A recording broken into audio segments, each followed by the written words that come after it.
fur traders and slave raiders and industrial coal agers. They claimed her as their savior, yet they MISSISSIPPI treated her foul. Pollutants what they gave her in exchange for all her favors. And now we paddle fast past our dirty, ugly past.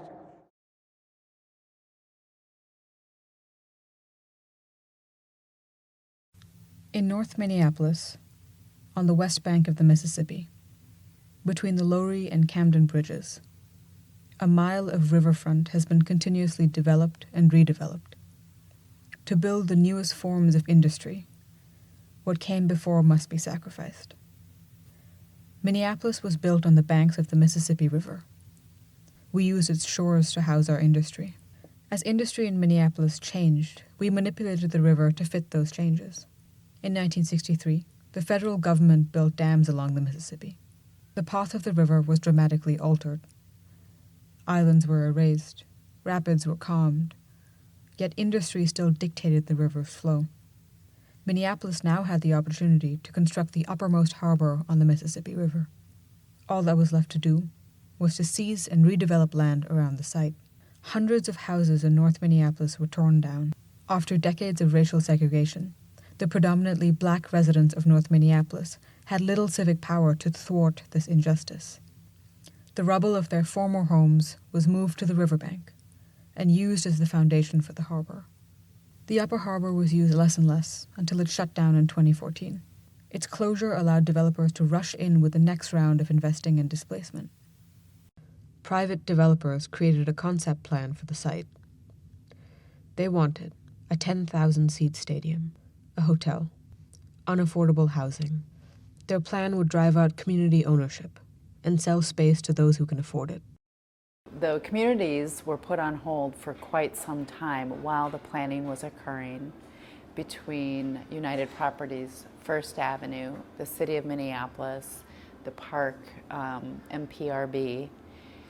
The first kind of jarring thing was that it was a single concept, really driven and really shaped around this concert stadium. Community groups focused on people and public spaces began discussing the plan. The real pit in the stomach is the outdoor amphitheater, because that's the private ownership that they're leading with. It became clear that the developer's plan would prioritize profits over people. Northside residents needed to find their own voice and message.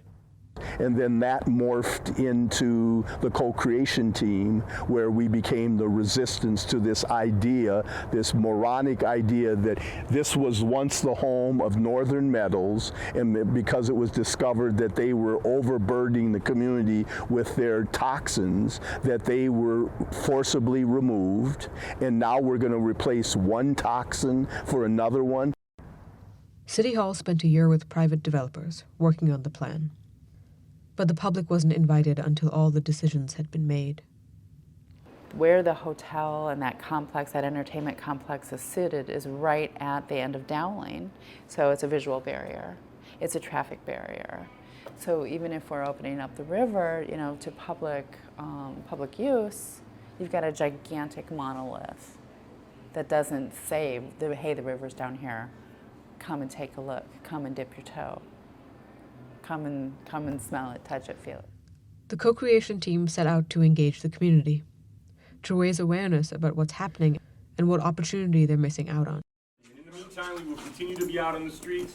When we door knock with those residents that live with their back doors to the Upper Harbor Terminal project, we've heard nothing about this. We have significant concerns.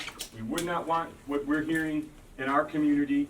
Having United Properties and First Avenue come in with the plan on public land to be privately owned, privately operated, private proceeds going to private pockets was a big concern. Where are the jobs? Where is the housing? Northside has been asking for low-income housing, which is different than affordable housing. The city ignored co-creation, just like they ignored all Northside residents, and continued their process without local input. It's going to be a land grab. when this thing goes down, if it goes down as it does. Beat is on. They want to buy the community's land from under them, they want to develop it, and they're going to push people out.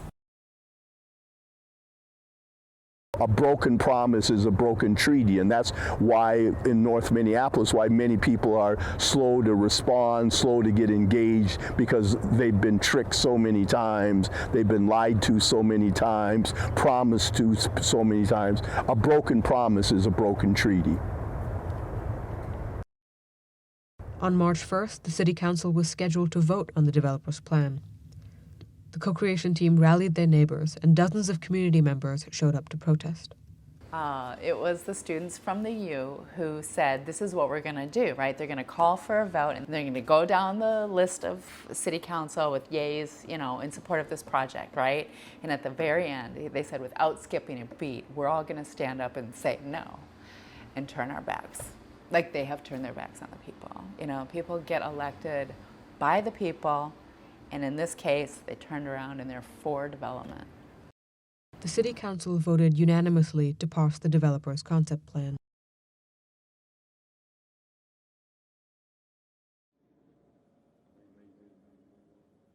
I was, felt that so strongly and passionately that this was going to be a once-in-a-lifetime opportunity. I refer to it as our Panama Canal, that here is an opportunity for us to balance the scales in a community that's been marginalized, where people have been shut off from the river. Here we have a very unique opportunity to really change history in the way that development happens. And what does it look like, the nexus between development, food sovereignty, water sovereignty. And I think that in this Upper Harbor Terminal that we have a chance here, if we do it right, if we don't rush to judgment, if we don't get greedy, we have a chance to really even the scales of justice here in Minneapolis.